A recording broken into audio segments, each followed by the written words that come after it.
Voici une interview de Catherine Testa.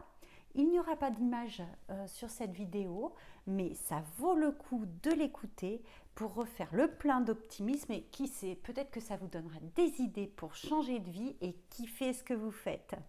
Abonnez-vous à ma chaîne YouTube pour plein de vidéos en priorité et n'oubliez pas d'aller télécharger mon bonus pour gagner confiance en vous.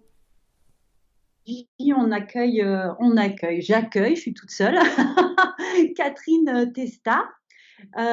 Donc Catherine, en fait, je suis super contente déjà de faire cette interview avec toi.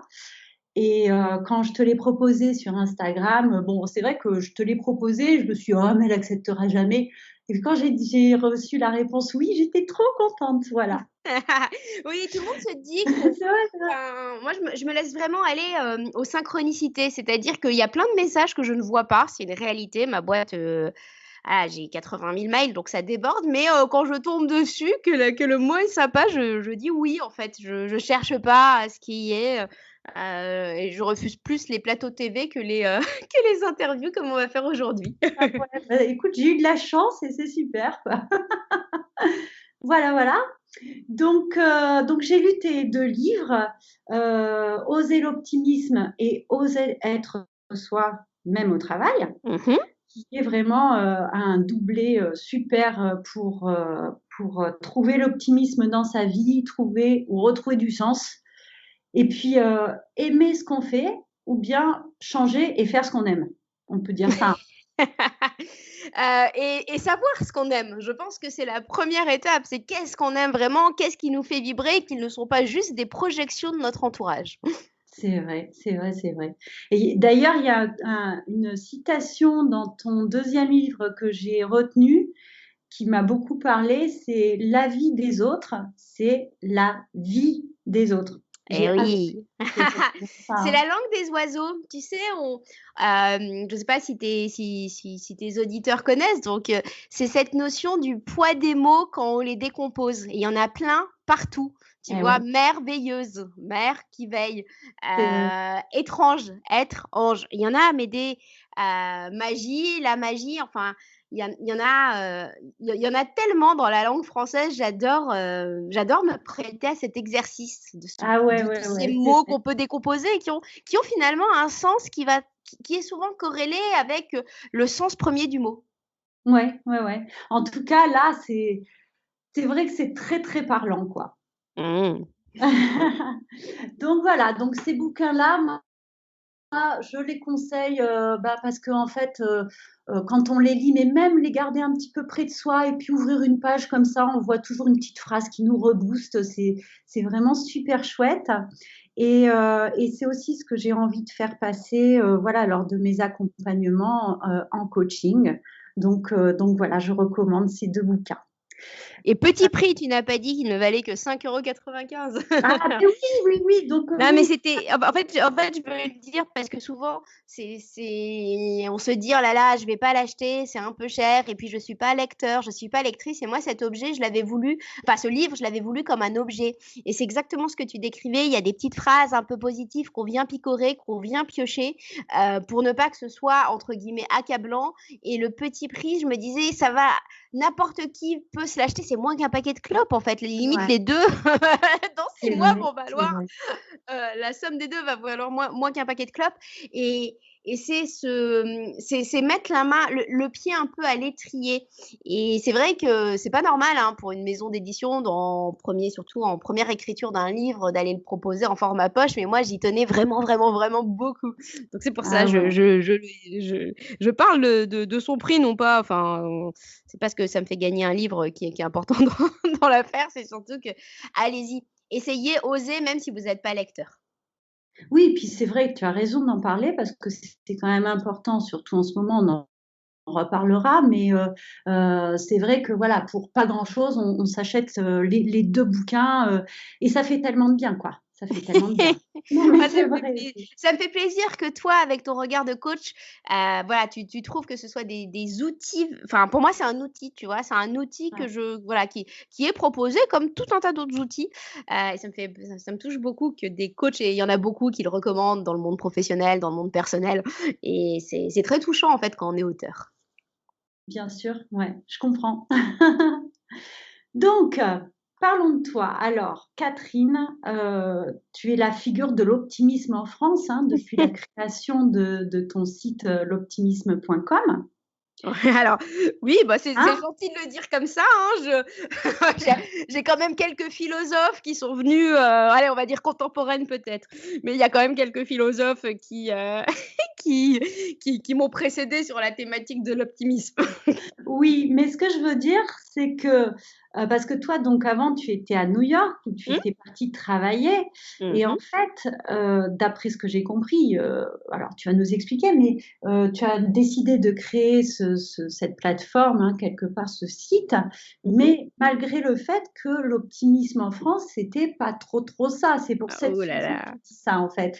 Ouais, exactement. Bah, alors pour te faire la petite histoire, c'est vrai que, à la base, je suis diplômée en physique-chimie, passionnée par la physique quantique, donc aucun rapport à voir, rien à voir avec le milieu, des médias. Parce que ce que j'ai créé in fine, c'est une plateforme positive qui vise à propulser des informations positives, des articles, bah, des témoignages de vie et cetera, de gens qui ont osé se lancer.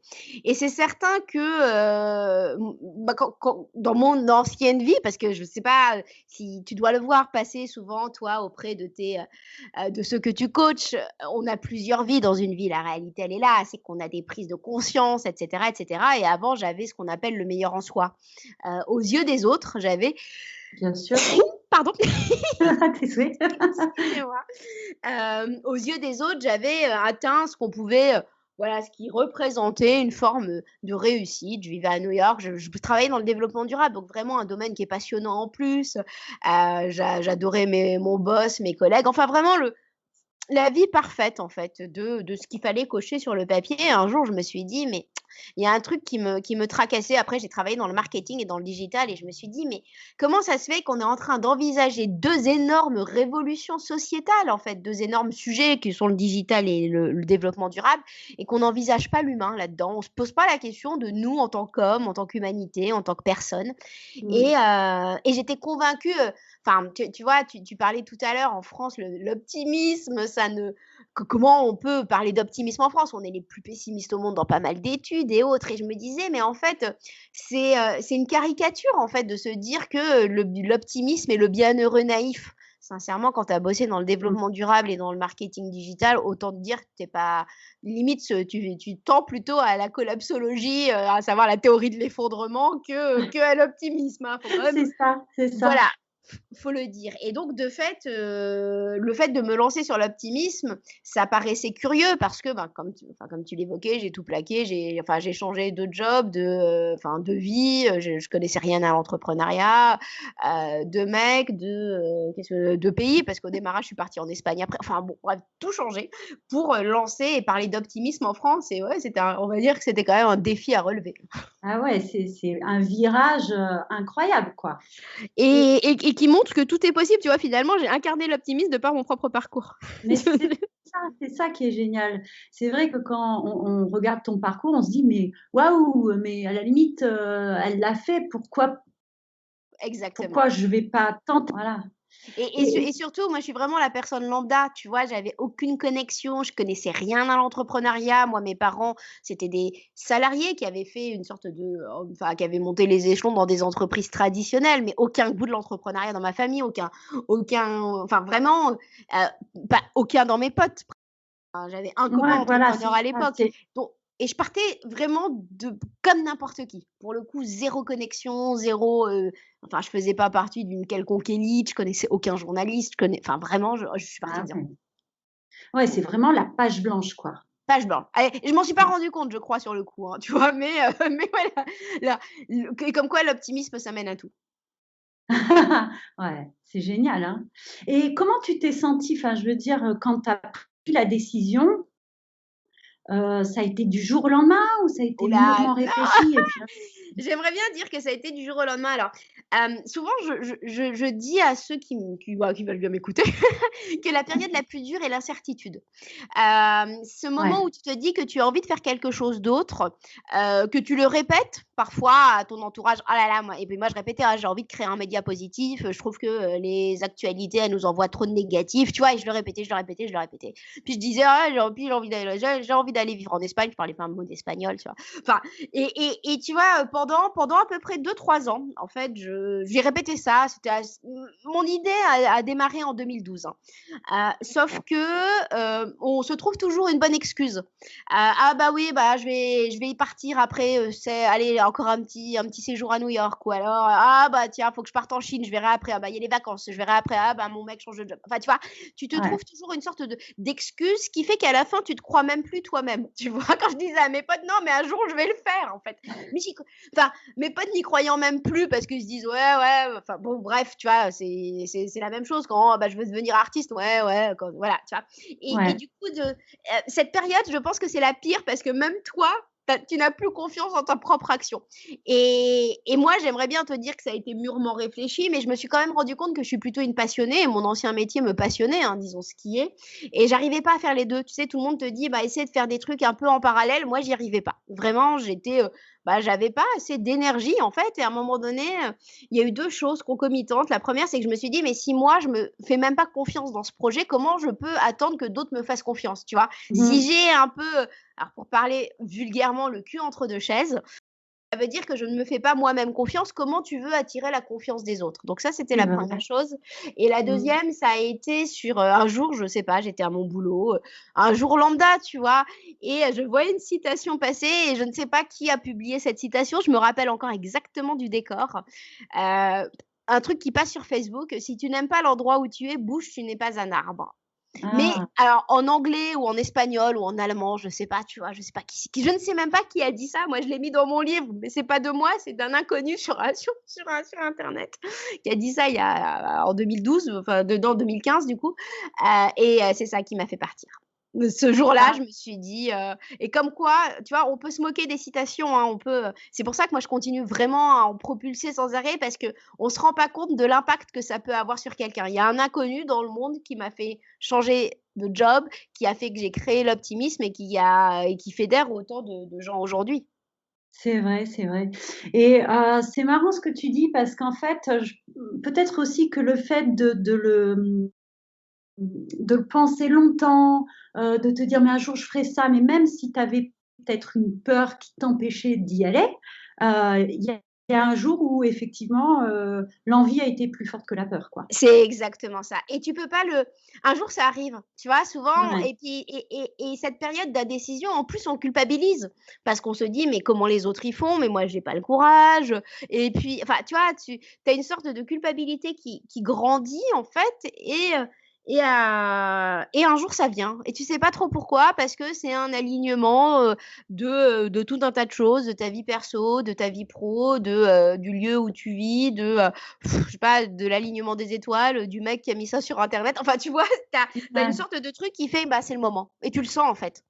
Tu le sens, tu es jamais à l'aise, tu es jamais en confiance. Je pense qu'il y a pas un entrepreneur qui te dit qu'il l'a fait les doigts dans le nez en se disant que ça allait marcher. Tu quand même tu sais ce que tu quittes, tu sais jamais ce vers quoi tu vas et c'est la même chose pour tout, un job, un mec, un boulot, une femme, enfin tu vois, tu sais ce que tu quittes, tu connais pas l'inconnu qui va être derrière, et de fait, je pense que la trouille, elle est toujours là et elle te tient encore en plus, hein. On peut pas dire qu'on n'a pas la trouille, ça serait faux et surtout, enfin aujourd'hui nous on enregistre ce podcast en période, je sais pas si on est, je sais pas comment on appelle la période, mais en période d'instabilité très forte, dans le monde, et du coup tu peux pas être en confiance totale. Enfin, Non, c'est sûr, c'est le sûr. lâcher prise, oui, moi je lâche prise et j'ai cette chance d'y arriver dans la vie parce que je pense que j'ai un côté, très optimiste, j'ai un biais d'optimisme donc qui me facilite probablement les choses. En l'occurrence, faut quand même dire qu'on a tous la trouille. C'est vrai. Après voilà, il y a la façon de la gérer, quoi. Exactement et de l'accepter et d'accepter sa propre vulnérabilité, d'accepter l'échec. Moi tout le monde me dit: «Oh là là, qu'est-ce que tu connais comme gens? Qu'est-ce que tu es successful, machin, et cetera. Non mais attendez, vous rigolez? Pour moi, j'ai même pas réussi, en fait. Donc et puis je me suis plantée, mais 1000 fois, sauf que j'ai pas vu mes plantages parce que pour moi, à chaque fois, je donne ce hack que j'aime bien partager.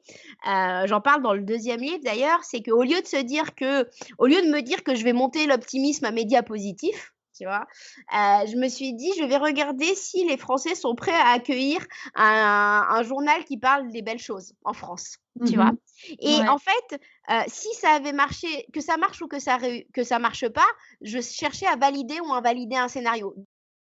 Réussi, c'est comme une expérience, tu vois? Mon côté chimiste de base qui s'est peut-être révélé, c'est le côté d'expérience. Je regarde si ça fonctionne ou si ça fonctionne pas. Le chercheur qui fait des trucs, on va pas comment ça s'appelle? L'attaquer parce qu'il n'a pas marché. Et ben, pour moi, la vie, c'est la même chose. C'est-à-dire que tu as envie de devenir artiste, bah, tu te dis pas: «Je vais essayer de devenir artiste». Enfin, tu te dis pas: «Je vais devenir artiste et vivre de mon art». Tu te dis: «Je vais regarder si je suis capable de devenir artiste». Et Ouais. comme ça, je trouve que ça t'enlève une sorte de culpabilité de l'échec, en fait, parce que la réussite, elle tient dans le fait de tester ton hypothèse. Ouais. C'est vrai que c'est une belle façon, de contourner, en fait, Mmh. la peur de l'échec, Ah hein? mais complètement, Ouais. je me suis dit en fait, je me suis auto-hacké mon cerveau. C'est pour ça que je le partage beaucoup maintenant aujourd'hui parce que c'est une toute petite chose, mais par rapport à l'entourage, tu sais, souvent quand tu te lances, tu as ton entourage qui vient te renvoyer leurs propres peurs, en fait. Moi, c'était: «Mais Catherine, quand même, tu sais pas ce que tu vas avoir après, hein, mais quand même, ton boss, il était cool, enfin, tu t'entendais tellement bien avec ton boss», ou bien: «Oh là là, Catherine, de quoi demain?» Enfin, tu vois, «Est-ce que tu vas Ouais. retrouver un boulot demain?» Et à la fin, moi, j'étais persuadée que j'allais pas retrouver de boulot si je lançais l'optimisme, tu vois? Et à un moment donné, je me suis dit: «Mais je vais pas perdre des compétences. Au pire, je vais en Ouais. gagner, mais je Ouais, vais ouais. jamais avoir un déficit de compétences. Celles que j'avais avant, elles vont continuer. Donc si avant j'étais capable de changer de job, c'est pas parce que je fais 2 ans d'expérience un peu différente que je ne vais pas retrouver un job». Mais en fait, très vite, tu as toutes ces comment ça s'appelle? Tout ton entourage qui te renvoie leurs propres peurs, tu vois? L'instabilité financière. Disons ce qui est, quand tu te lances, tu as une instabilité financière. Mmh mh. Mais et ton instabilité émotionnelle parce que, bah, enfin, sincèrement, quand tu es entrepreneur, tu fais plus de vagues que quand tu l'es pas. Mais une fois que tu accueilles tout ça, ça marche et du coup, très rapidement, moi, j'ai dit à mon entourage: «Non, je cherche pas à réussir, en fait, je cherche à voir si ça peut marcher». C'est pas la même chose et ça Et m'a ouais. et tout mon entourage, du coup, s'est plus posé la question, est-ce que tu sais, avec peut-être ce jugement en se disant: «Ah, je savais bien qu'elle allait pas réussir». Enfin, tu vois, et tous ces gens que tu renvoies à leur propre, non-changement, qui se disent, qui, même si c'est des gens très proches, ne pensent pas une seconde que toi, tu peux réussir. De fait, c'est du coup d'avoir changé tu vois, d'avoir inversé ce prisme du regard «Alors je vais regarder si je peux, si je peux réussir ou pas», et bah, ça change la donne. Ouais, et puis c'est vrai que les autres en plus, ils le font pas méchamment. Du tout, Ils du voilà, tout. c'est vraiment en plus très, très bienveillant, mais simplement c'est pas forcément ce que tu as besoin ou ce qu'on a besoin d'entendre quand on démarre quelque chose, quoi. Et Du c'est coup et c'est des gens qui t'aiment en plus, donc mais c'est oui, ça qui est d'autant plus dur en fait, c'est que c'est ton cercle très rapproché qui s'inquiète pour toi. voilà, c'est ça. Est-ce que du coup, ça vaut pas la peine de ne pas trop en parler? Alors ça, c'est une question D'un parce que moi, pour être très sincère, pendant les 6 premiers mois, en fait, j'ai quitté mon ancien job, je suis partie en Espagne. Donc pendant les 6 premiers mois, je racontais plutôt aux gens que j'étais en Espagne, que j'avais cette idée de média, mais j'osais pas vraiment en parler en me disant: «Mais ils vont penser que j'ai pété un plomb, en fait». Ouais, C'est-à-dire que comme je travaillais dans le développement durable, de la science dure, tu vois? Du marketing, du digital, je savais à quel point ça pouvait être dur de lancer un média et cetera et cetera. J'osais pas en parler de peur ils vont se dire que ça marche pas, tu vois? Ils vont se dire que j'ai pété un plomb, que je fais ma crise de sang, je sais pas trop. Enfin, je savais que j'allais pas être entendue, alors j'en parlais pas pendant les 6 premiers mois. L'optimisme, je l'avais même anonymisé, c'est-à-dire que j'avais même pas marqué qui était derrière, alors qu'en plus sur un site web, tu dois marquer, qui est derrière. Bon bref, et c'est qu'à un moment donné, j'ai communiqué auprès de gens que je ne connaissais pas. C'était beaucoup plus facile facile pour moi de Oui. communiquer à travers Facebook, mais j'en étais arrivée au stade de me créer un profil Instagram Catherine machin, Catherine l'optimiste que j'avais appelé à l'époque, j'ai perdu les mots de passe depuis, mais enfin, tu vois, de créer un profil différent du mien pour pas que mes potes voient et pour aller parler de ce projet sur des groupes d'innovation et des gens que je sentais peut-être plus ouverts à écouter ça. Et ce qui fait que j'ai gagné comme ça mes premiers, comment dire, mes premiers followers, ouais, alors pas fans, hein, on n'en était pas à ce stade, hein, quand même, faut le dire, mais Ouais. mes premiers, les premières personnes qui ont compris ce dont je parlais. Et en fait, ces premières personnes qui étaient des inconnus sont devenues aujourd'hui, tu vois, ce matin, j'ai encore une de ces personnes-là qui m'a contacté ce matin pour papoter, sont devenues des gens très proches, en fait. Parce que ils comprenaient ce que je racontais à un moment donné où je me sentais quand même assez seule dans mon délire, hein, faut le dire, parce qu'il fallait que j'explique aux gens que l'optimisme, c'était pas la naïveté, que c'était pas voir la vie avec des lunettes roses. Du coup, vraiment, fallait que je me batte. Et j'ai eu quelques personnes qui étaient ce que je considérais bien câblées, que je respectais vraiment pour leur parcours à eux, en fait, qui ont compris ce que je voulais faire. Ça m'a donné un élan incroyable, en fait. Et à partir de ce moment-là, j'ai pu en parler aux autres en leur disant, tu vois, je suis pas la seule, en fait, dans mon délire. Ouais. Ah ouais, c'est super. Et qu'est-ce que je voulais dire? Tu as dit un truc là par rapport à l'optimisme. Voilà, il faut que j'explique que c'est pas la naïveté, Ouais. etc. Justement, c'est vrai que des fois on a cette image-là, ouais, l'imbécile heureux, quoi. Tu vois? Et en fait, non, c'est comme tu dis aussi dans un bouquin, mais l'optimisme, ça se décide et ça se travaille, quoi. Exactement. Tu sais, Ouais, moi, en fait, alors il y a des biais, hein. Enfin, si t'as grandi dans une famille où tes parents te disaient que tu étais un génie tous les matins, je pense que t'as un biais d'optimisme sur ce que tu peux faire, en ouais, l'occurrence. Moi, j'ai grandi dans une famille où c'était plutôt la valeur travail, la valeur, enfin, très, très, beaucoup d'humilité, tu vois. ouais. On réussit parce qu'on a travaillé, parce que enfin, on a mérité, on gagne un sou parce qu'on l'a mérité, tu vois? J'avais vraiment cette perception, voilà, de la valeur travail et du coup, je m'étais jamais enfin, tu vois? Je m'étais toujours plutôt projetée dans un cadre comme ça. Bah, voilà, faut avoir un boulot, et j'ai eu de la chance. J'ai eu de la chance parce que j'ai bossé dans des entreprises en croissance, en fait, donc qui m'ont donné, la possibilité d'explorer ce que c'était que le monde entrepreneurial avant d'avoir ma propre entreprise, donc ça m'a probablement aidée quand même. Et de fait, on est plutôt dans une famille très, très lucide, en fait, tu vois, très lucide des enjeux sociétaux, très humaniste, en fait, globalement, d'un point de vue général. Et c'est vrai que j'étais pas une optimiste née, hein. Et puis, quand tu bosses dans le développement durable et dans le marketing, tu as l'impression qu'on tient la population dans une sorte de schizophrénie. Genre, consommer plus, mais sauver la planète, tu vois, c'est un peu Ouais. deux trucs antinomiques parce qu'à l'époque, il n'y avait pas d'offre de valeur entre les deux. Et de fait, j'avais plutôt une tendance au pessimisme, hein, enfin, et puis, enfin, voilà, globalement.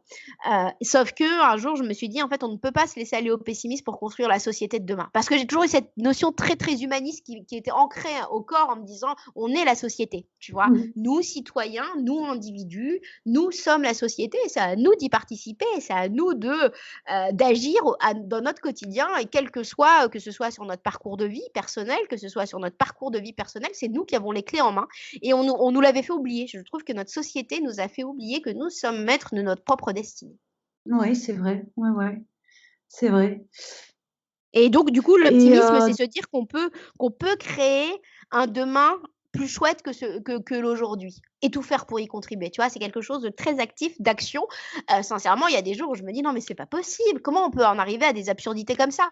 Mais je me dis: ouais, OK, ça, c'est un fait. Par contre, où est-ce que moi, Catherine, je peux agir à ma toute petite échelle? voilà, poser sa pierre où on peut et avancer, quoi. Exactement. Ouais. Et justement, bon, voilà, tu as évoqué la crise sanitaire aujourd'hui, c'est hyper compliqué. J'ai Ouais. vu que, tu avais fait une vidéo pour, Pôle emploi. Je sais plus si c'est Pôle emploi ou l'APEC, enfin voilà, c'est la même idée, quoi. Parce que, c'est vrai que là, c'est Mmh. compliqué pour tout le monde. Il y a des gens qui perdent leur boulot, qui Ouais. sont techniques, voilà. Comment on fait? qu'est-ce que tu peux leur dire pour garder l'optimisme et agir en ce sens, quoi? Alors, plein de choses. La première, c'est que, heu, on va être nombreux dans le même cas. Déjà, tu vois, souvent, tu te dis: «Oh là là, si je perds mon job», c'est pas tant le fait de perdre son job parce que tu as quand même du chômage qui vient tourner, des choses comme ça. On a la chance de vivre en France. Ouais, C'est mmh, le fait que le boulot, ça a 4 valeurs. La première, c'est le fait de te faire gagner des sous. La deuxième, c'est le fait de te permettre de grandir parce que tu te challenges au quotidien. Alors, c'est le boulot ou c'est l'entrepreneuriat ou la vie associative, tu vois? Ça te permet de sortir de ta zone de confort et de te rendre compte que tu es meilleur de jour en jour. Le papier que tu faisais en une semaine, tout d'un coup, enfin, au bout de 2 ans, tu le fais en un jour, et mmh. cetera, et cetera. Donc ça te fait grandir. Mais le travail, ça a aussi une composante sociale, c'est-à-dire que tu rencontres d'autres gens, des gens qui sont différents de toi, des gens qui vont te donner une clé de lecture un peu différente de la société. Et puis, ça a une composante sociétale. Tu participes à plus grand que toi, en fait. Tu sers à quelque chose au sein de cette humanité qui est géante. Et c'est vrai que le fait qu'on va se retrouver, mais massivement au chômage, tu vois, faut quand même le dire, et ben, on va perdre ces 4 points, en l'occurrence, qui sont des points fondamentaux pour nous structurer, nous, en tant qu'humains. Et il va falloir aller chercher comment aller les compenser. Donc, il va falloir aller se dire, bon, bah, je suis pas le seul. De toute façon, il y a, je sais pas, un tiers de la population qui va être au chômage. Alors, c'est peut-être vachement catastrophiste quand je le dis comme ça et pas très optimiste. Sauf que quand ça devient une nouvelle façon de construire une société, bon, ben, on va réfléchir à qu'est-ce qu'on peut produire, soit en tant qu'individu, en attendant de retrouver un job. Donc, c'est participer à des assos, c'est aller cultiver les 3 autres points que sont le lien, le fait de participer à plus grand que soi et le fait d'apprendre des choses au quotidien. Parce que ça nous structure en tant qu'humains, en fait. Et donc, c'est ça qu'il va aller falloir chercher pour cultiver de l'optimisme, absolument, parce que demain, effectivement, il y en a un paquet qui vont être au chômage, des entreprises qui vont foirer, mais c'est pas de notre faute. Je pense Ouais, qu'il y a une notion qui est fondamentale, ce n'est pas de notre faute. C'est-à-dire que moi, si ma boîte, elle ferme dans 6 mois, mes salariés, je vais être vachement déçue, tu vois? Tant pour eux que pour moi, et cetera, et cetera. Sauf que, entre guillemets, ça sera un contexte qui aura imposé ça. Donc c'est la première chose, je pense que pour travailler son optimisme, c'est se dire qu'on n'y peut rien. Presque, ouais, on peut faire du mieux qu'on veut.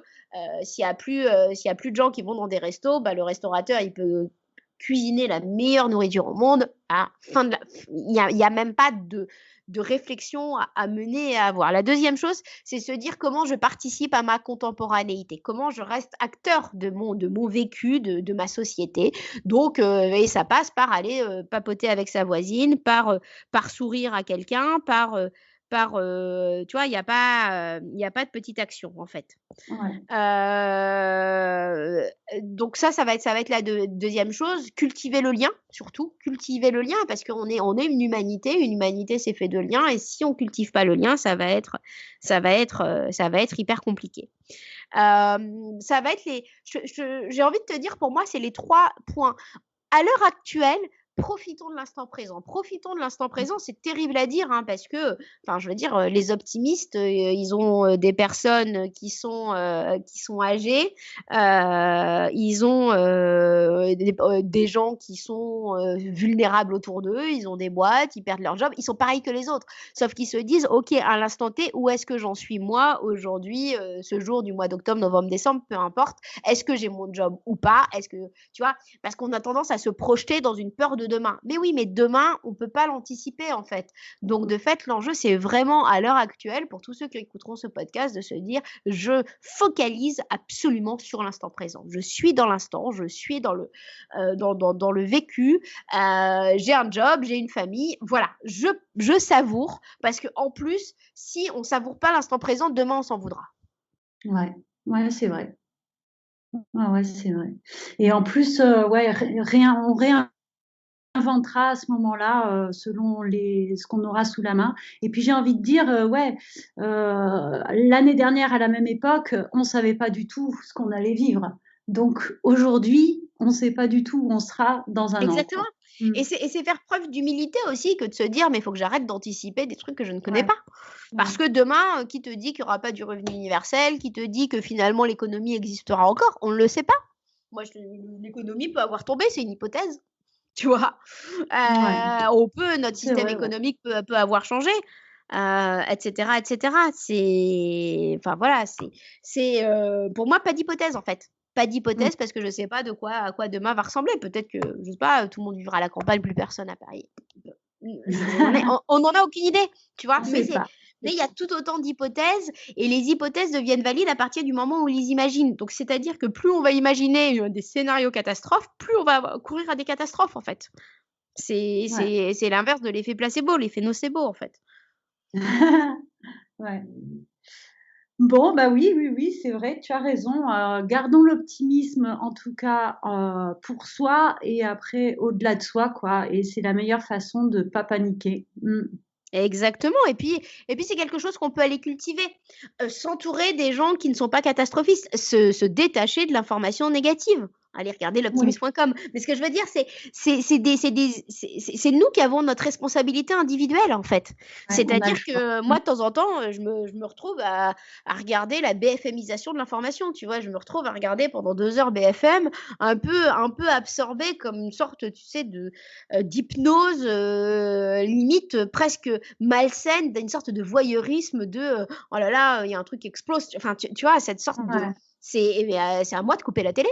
ouais, Tu vois, ouais, ouais, ouais, ouais, c'est ouais, pas la faute de la télé, c'est à moi de la couper. ouais, c'est vrai, tout à fait. Ouais, ouais. Écoute, bon, on verra bien en tout cas. Exactement. Et arrêtons d'anticiper. C'est vrai. Alors, par contre, c'est pas de l'anticipation que je vais te demander, mais quels sont tes futurs projets? Oh ben, le 3e livre. Alors je me dis Ah, que, tu super! vois, si jamais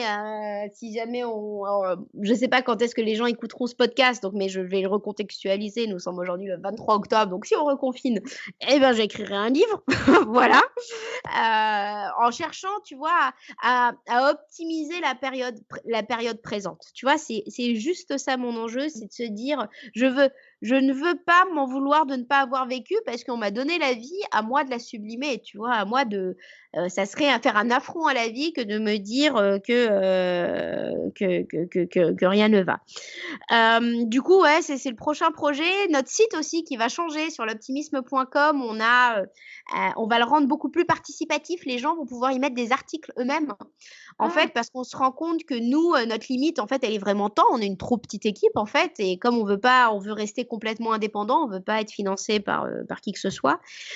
Donc, de fait, on va demander aux gens qui ont envie d'écrire des choses, de les publier, en fait, pour créer une sorte de mouvement et d'élan d'optimisme aujourd'hui.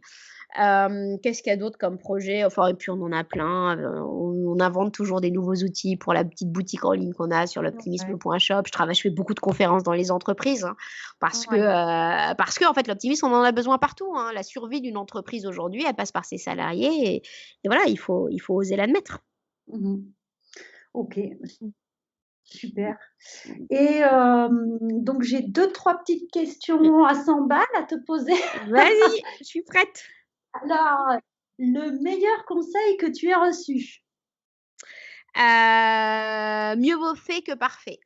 Ah ouais, j'aime bien aussi. Ouais. Mieux vaut fait que parfait parce que j'ai tendance à être perfectionniste dans l'âme et je me rends compte qu'il y a plein de mails que j'ai pas envoyés à des gens parce que je les trouvais imparfaits, parce que je m'étais dit j'ai pas trouvé le bon mot, machin. Et ces gens, ils ont jamais rien reçu en fait. Alors que le mail a été écrit et bah, de temps en temps, faut mieux se laisser aller à l'imperfection. D'accord. Est-ce que justement, en faisant quelque chose pas forcément parfait, mais fait, tu as regretté de pas l'avoir mieux fait? Non, jamais. Non, jamais, hein. La curiosité, c'est que jamais, parce qu'en fait, on a sa propre, on a sa propre définition de la perfection. Moi, je vais faire un truc parfait et l'autre personne, elle va se dire, ah, moi, j'aurais pas fait comme ça. Elle va de toute façon le trouver imparfait. Du coup, finalement, autant économiser du temps. Tu as raison. Ouais, ouais. Ensuite, bah, du coup, est-ce que c'est le même, mais le meilleur conseil que tu puisses donner? Bah, c'est celui que j'ai donné tout à l'heure, je pense, de voir la vie comme une expérience. Mmh. Moi, je vois la vie comme une sorte de puzzle, tu vois, où on te donne des pièces au fil de l'eau et je vois la vie vraiment comme une sorte de jeu, tu sais, de jeu, de jeu de société qui t'apprend des choses au quotidien. Du coup, tu dois faire des défis. C'est c'est Ah c'est ouais, c'est peut-être un peu enfantin de dire ça, mais je trouve que ça te remet dans une sorte d'indolence peut-être de l'enfance que je trouve intéressante et tu peux, voilà, toute expérience te fait marquer des points en l'occurrence, bah, de compétences, d'apprentissage et autres et ouais, voilà, j'ai peut-être cette vision un peu, ça peut être une voilà, un conseil que je donnerais aux gens d'avoir. d'accord. Mais tu sais que ça, c'est aussi, enfin, moi, un des exercices que je peux donner à un coaché. Voilà, bah, si tu n'oses pas, dis-toi que tu joues un jeu et que comme quand tu étais petit, quoi. Et c'est un petit défi que je te donne, tu vas aller faire ça. Mais exactement. Mais Tu tu as vois? tout à fait raison. Ça t'enlève le poids de l'échec, en fait. On a grandi vraiment dans une société où on a été gargarisé au bon point à être le meilleur de la classe. On a tous été traumatisés par ces profs qui rendent les copies en ordre, de notes et cetera, Ouais, et de fait, voilà. et ouais, ouais, ouais. OK, ben merci beaucoup pour cette petite bombe d'optimisme du vendredi matin. Alors, je Eh sais pas ben quand est-ce que vous l'écouterez, mais là, on est vendredi matin. bah, En j'espère que ça donnera des tout cas, voilà, des petits tips. En fait, mon enjeu, c'est de dire: «On peut tous devenir optimistes et il y a personne qui est mieux que quelqu'un d'autre». En fait, tu sais, on se fait toujours un monde, on met les gens sur un piédestal et cetera ouais, et c'est marrant. Moi, j'ai rencontré mais tellement d'artistes, de gens que tout le monde admire et qui me disent: «Mais tu sais, moi, je pense que les gens vont se rendre compte que j'ai pas fait grand chose». Enfin, tu vois? Et en fait, on est tous des petites choses, tu vois? Et c'est moi, j'aime bien dire ça, en fait. Ou alors on est tous des grandes choses merveilleuses, tu vois? Tu choisis. c'est pareil. C'est pareil, mais on est tous pareils. Voilà, C'est vrai, c'est surtout pour ouais. revenir à ça. Je te remercie beaucoup, beaucoup pour ce moment qui était très agréable. Et puis alors, allez retrouver donc Catherine sur son site l'optimisme.com, sur Instagram. L'optimisme, c'est l'optimisme, hein, et puis, et si on souriait, Exactement. voilà. Et puis pour moi, vous me retrouvez sur Ego Coaching. Voilà, voilà. Et je te remercie beaucoup et puis je te dis à bientôt. À bientôt! Belle journée à tous. Au revoir.